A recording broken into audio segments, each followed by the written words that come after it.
studio बलुआहा सैया एलै ससुराल दहिया थर थर करे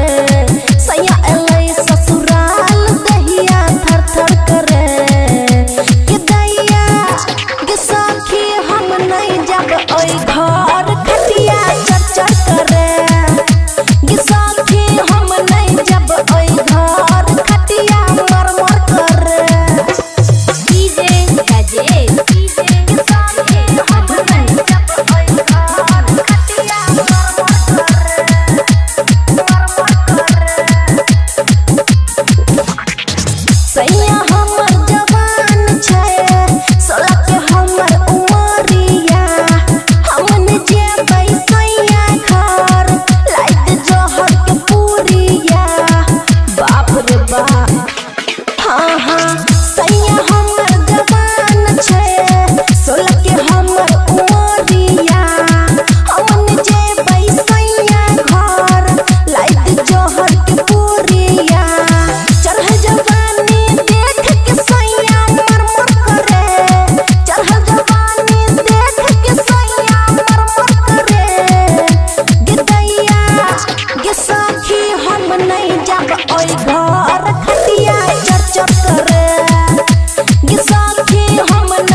की कहियो